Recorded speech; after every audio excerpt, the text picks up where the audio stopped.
ఈ పాయింట్ తర్వాత ఇంకెక్కడ వాష్‌రూమ్ సిగ్నల్ దొరకదని కొద్దిసేపు ఇక్కడ ఆపారనమాట. సో, మేమైతే బ్రేక్ తీసుకున్నాము. అలా తిరిగి కొన్ని క్యూట్ పిక్చర్స్ కూడా దిగామిక్కడ.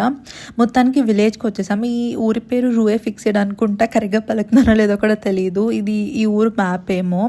ఈ వ్యూ చూసారా ఎంత బావుంది. నాకైతే జపాన్‌లో మౌంట్ ఫ్యూజీ గుర్తొచ్చిందనమాట. అసలు చాలా చాలా అందంగా ఉంది. నాకు కొండలంటే చాలా ఇష్టం అనుకోండి. అండ్ ఎప్పుడూ స్నో మౌంటైన్ చూడలేదనమాట నా జీవితంలో అసలు. చాలా హ్యాపీగా ఉంది. కాకపోతే ఈ కొండను చూస్తుంటే ఇదంతా ఎక్కాలనే భయమేస్తుంది. కాకపోతే వ్యూ చూసారా గైస్, వేరే లెవెల్ అంతే అసలు. నాకైతే అందరూ ట్రెక్కింగ్‌కి వెళ్తే ఇక్కడ ఇలా కూర్చొని వ్యూ చూస్తూ వాళ్ళ కోసం వెయిట్ చేయాలని ఉంది. కానీ మళ్ళీ ఛాన్స్ రాదు. Once in a lifetime experience అని I'm just pushing myself. So, Africa నుంచి నా ఫ్రెండ్ బనానా చిప్స్ ఇస్తే ఫారెన్‌లో కూడా తింటారని షాక్ అయ్యాను.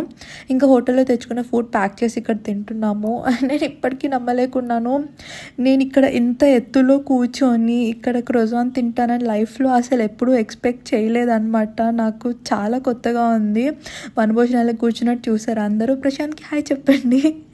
సో, చాలా ఫొటోస్ దిగాము. చూసారా మన వాళ్ళ వేషాలు ఇక్కడ. Like life is fun when you have fun people around you.